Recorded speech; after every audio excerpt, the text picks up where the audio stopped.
GM.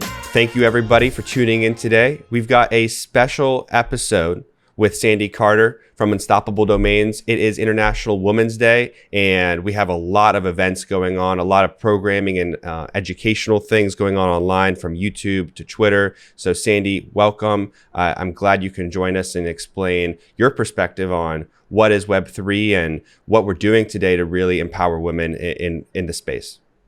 Well, thanks, Josh. Well, probably you see that I look tired because we've been doing this 24-hour Twitter space. We started at midnight in Pacific time, and we've had, oh my gosh, just amazing topics that have been going on now for about, I would guess, 8-9 hours, all around different Web3 topics led by amazing women. Wow. It's a full 24-hour marathon, huh?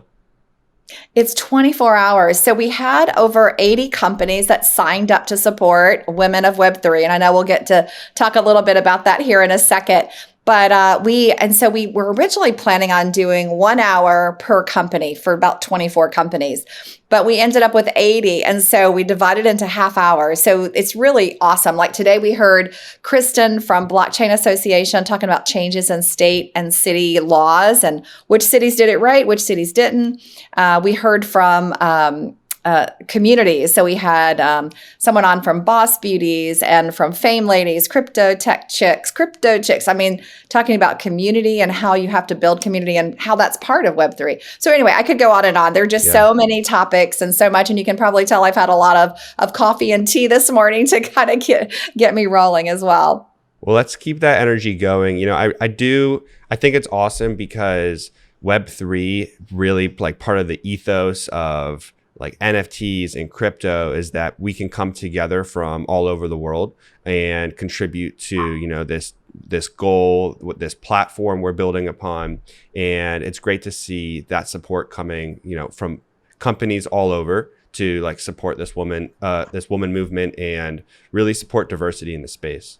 So to start off, could you please give everyone listening and give me like your perspective on what is Web3? Let's start high level there and then kind of dive into, you know, more of the International Women's Day work that we're doing within the space after that. Yeah, it's really funny because this is the number one question I get asked, which is what is Web3? And for me, you know, very simply, Web3 is about ownership. If you think about Web2, and you think about, let's just take Uber, for example, Josh. You know, I was one of the early users of Uber. I was living in San Francisco, probably, you know, it was the only city at the time, told all my friends about it. I attracted new users. Of course, I made a lot of new friends because I was recommending Uber. But over time, as Uber became a $50 billion company, extraction of that financial value all went to Uber, the company. So Web3 is really an open movement to broadly decentralize the internet, allowing for individual ownership of identity and personal data, enabling you to take advantage of not just those networking benefits or those thank you for doing that for me, but also the financial benefits that are out there as well. The ownership thing, it really does resonate with me. I think that a lot of people aren't even thinking about ownership on the internet because it's something we really just don't do right now. You know, are you seeing that being like this message? Has it been hard to explain to people, or once you start walking down the rabbit hole and the different use cases of how we can actually own things on the internet and get value from being a user of applications on the internet, does it start to click, or are you still kind of facing like we have an education battle we're fighting first? I still think there's education. And one of the things I did pull together, which will be in my South by Southwest keynote, are how do you deliver ownership in Web3? So, okay, we like ownership. In fact, we had Kathy Hackle on today, who is the godmother of the metaverse. And she said in the future, her one vision, her one thing she really wants is ownership of her data. And so one of the things we do, Josh, is we walk people through that ownership is derived from 5 things: from the decentralization of the web, digital identity, which, you know, Unstoppable is known for, our digital identity that travels with you, built on the blockchain, because that enables things to be immutable and visible. trustless, removing trustless is kind of counterintuitive because you'd want to be trustful, but there's no middle person to trust. And then that financial freedom. All five of those things really help to drive ownership. And I think the other thing that makes it real is that, admitting that we're early stage, we're super early.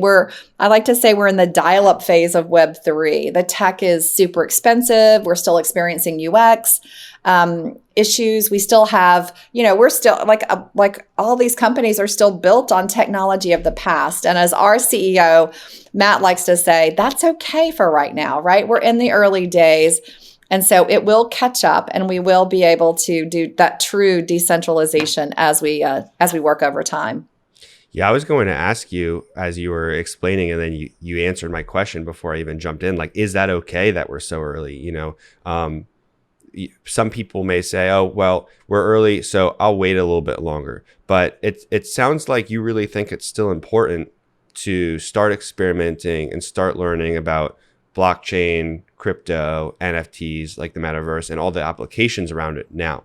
And I think I have a guess as to why that is, but I'd like to hear from you, like why start now, even though we are still so early? Well, for me, starting early means that you get to help shape the space. So, for example, I just talked to Startup Grind and I was telling some of the startups we have a UX problem, we have a usability problem. I mean, it's hard, right, Josh? I mean, when you first start coming in, you have to learn all the terminology, but then the tech is hard, right? You have to encrypt, you have to mint. You have to do all these things that people don't understand, and things go wrong. So, even on one of the Twitter Spaces, we got rugged, and people are like, "Why didn't it just work?" And so I do think that because we are early, it's a great opportunity for entrepreneurs and for innovators to step in and help shape where we're going and make Web3 what we really want it to be, not what it was in Web2 or what we thought it might be in Web1, but to truly deliver on the promise that we wanted to deliver upon from the very beginning. And so that's why I think it's essential that we start now. Totally. Yeah, no, I think that starting now and being an active participant in this space just helps your voice get heard. And that's why we need to encourage as many people to jump on in, and so we get those perspectives. Because without that, it can become very one-sided as we build around feedback we're getting from users, right? So, having diversity of whether it's, gender or nationality or location, and age, all those different experiences coming together really help tell a more full story. Oh, I don't want to cut you off. I was going to say, absolutely. I was going to do +1, +10. There have been so many surveys out there that say, when you have diversity of thought, that's what it is, right? It's not just men, women, different races. It's diversity of thought. When you have diversity of thought, your innovation quotient goes up so high. And so having that diversity of thought really makes a difference in the speed at which you innovate. I was just looking at a McKinsey study, and it says when you do achieve that diversity thought, that you can capture new markets 70% greater than a company who doesn't have that. So in today's competitive environment, having that diversity of thought is just not a nice thing to have. It's really a business imperative to help you innovate faster and better and stronger. I like that a lot. I don't think I had thought about the diversity of thought, but that makes total sense. So can you walk us through now the Unstoppable Women of Web3 initiative that's going on right now on International Women's Day? And, it might make sense to also loop in how is Unstoppable Domains having a role in this, and how are we bringing together really a powerful group of organizations and representatives to push diversity forward in Web3? Yeah, so let me start out with the mission and how Unstoppable Women of Web3 came about. So I came over, and Josh, you know this, I came over from Amazon Web Services. Mm-hmm. And at Amazon Web Services, it was very male dominated, lots of men and lots of different conversations. But, we were at like the 20% mark, which I thought was too low. I thought we needed to be higher.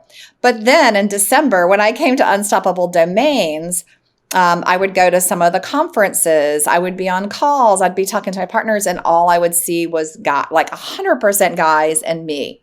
So I felt like I had stepped backwards, not forwards. And I felt like because we're in this early stage, now is the time we needed to hear all these different verses.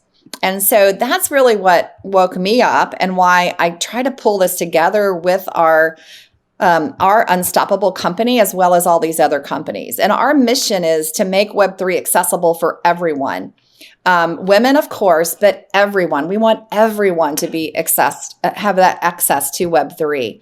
We want to help with that first step. So we don't want to just say, yes, Web3 is for everyone, and then not help them take the first step.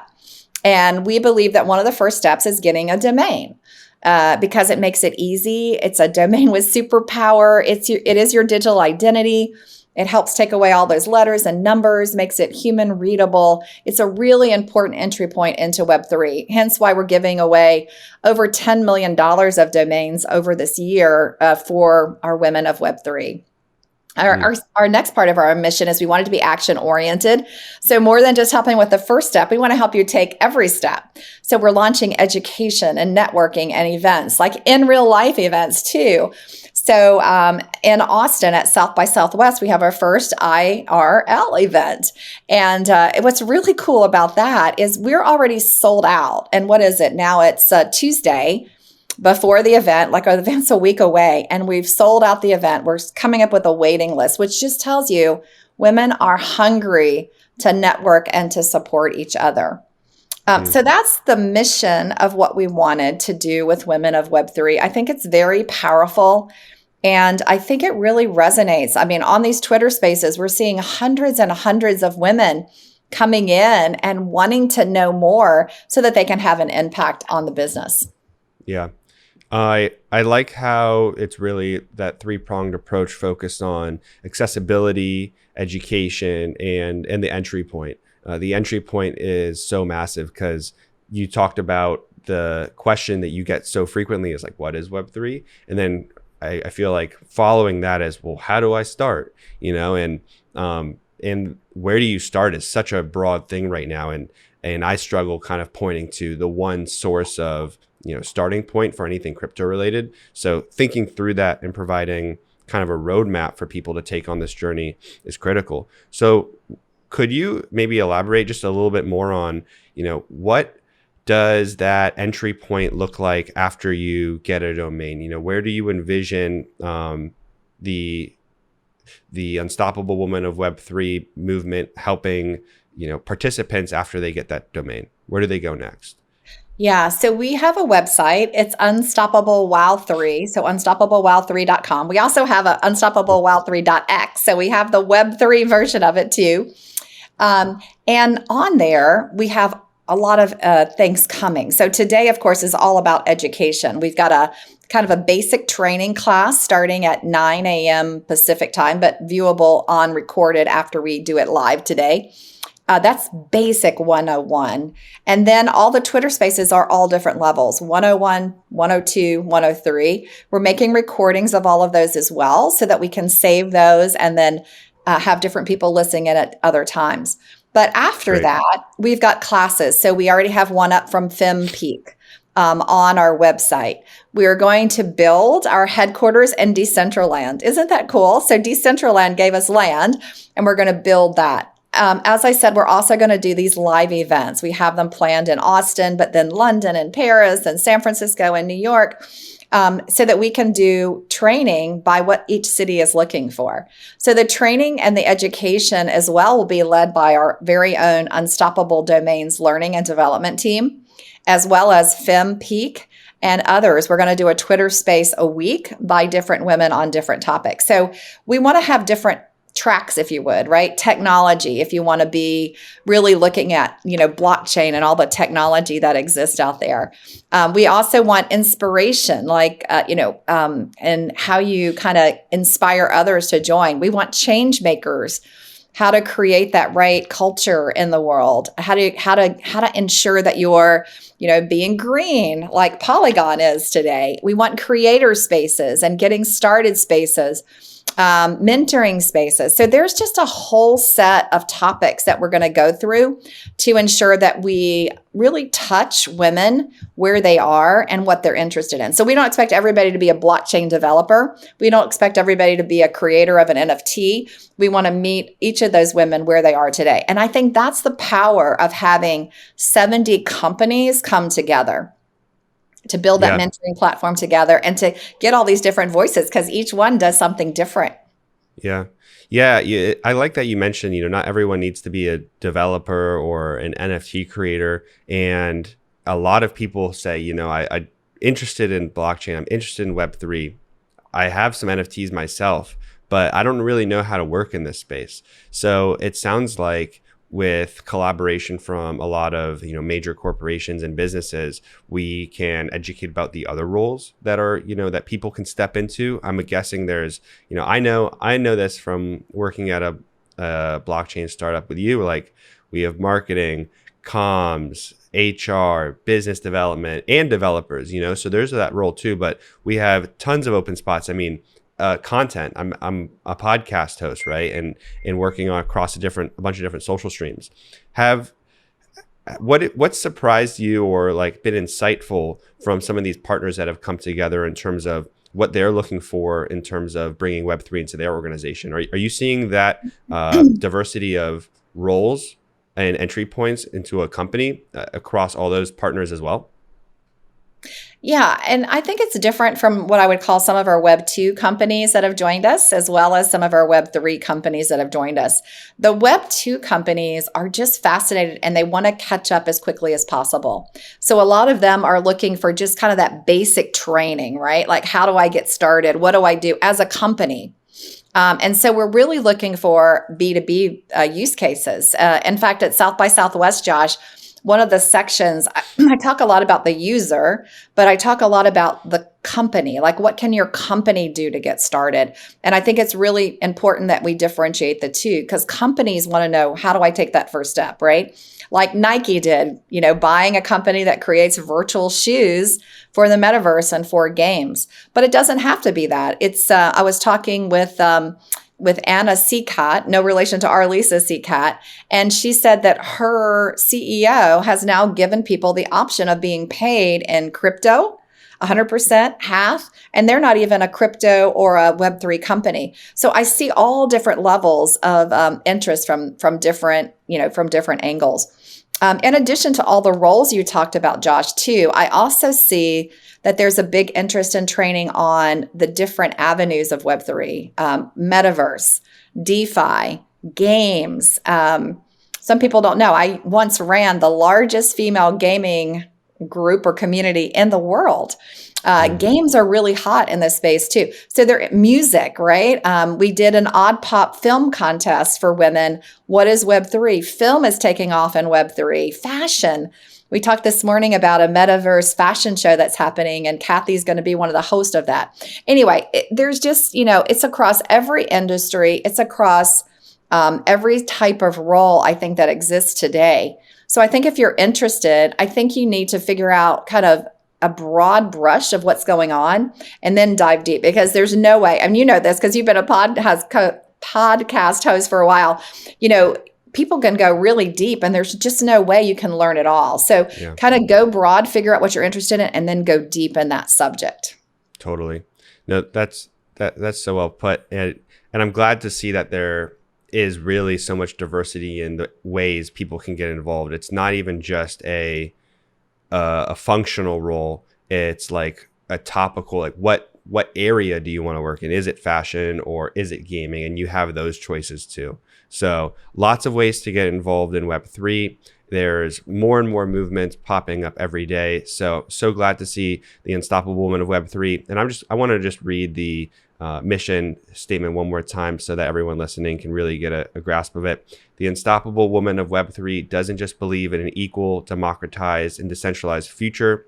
We're actively building it. And Sandy, it sounds like you've described a lot of ways that we're going after that right now. And this isn't just a flash in the pan moment where we celebrate, International Women's Day, we throw on some talks. This is a really long-term view of how we're bringing in, diversity and inclusion in this space. And it doesn't end today. This is going to be ongoing, indefinitely. Yeah, completely agree. In fact, one of the things that we're publishing today is our first list of 100 inspirational women of Web3. And we're doing that, Josh, because I believe very firmly that you have to see it to be it. And as I've gone through creating this Unstoppable Women of Web3 over the last few months, I've met the most amazing women. I could fill up every hour of your podcast with these women. And so I wanted people to see that. And so we didn't do the top women. We did the most inspirational. And we're going to publish that list twice a year because there are just so many women, frankly, that have already started pioneering in the space. We're also creating a speakers bureau as part of our long-term strategy too, so we can get more women out there in these conferences. And in fact, it was kind of funny. Some of the groups of companies that came to us, they said, instead of doing these frat parties at night, like all the conferences out there, let's do a brunch. So at South by Southwest, we're actually hosting the brunch for women of Web3, so we can sit around and talk. So this is long-term. We're in this for the long term. Beautiful. Well, thanks so much for sharing what you're working on today and the vision you have for this. I'm definitely a supporter and will be making sure to contribute as I can along the way. And yeah, I think we totally need to get some of these inspirational women on the Unstoppable podcast and have some more of those conversations. So I'll be on the lookout for who's a part of that and who's really contributing to this space and speaking up.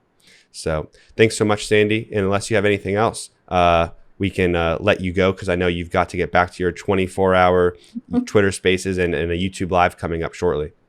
Yeah, and I would just say, I would just end with this. So, Unstoppable Domains is the founding partner in this mission. So, I do want to thank the entire leadership team at Unstoppable Domains. And again, if you take away one thing from this whole conversation, it's Web3 is for all, for everyone. Thank you, Josh, for having me on. Web3 is for all. I love that. We're going to make that the title of this episode. Thanks so much, Sandy. Thank you, everybody, for tuning in. We appreciate it. Be sure to subscribe to the YouTube channel and check out more of our content. We'll be hosting a lot more conversations on Web3 in general and also more from women in this Web3 space. So thank you so much. Peace out.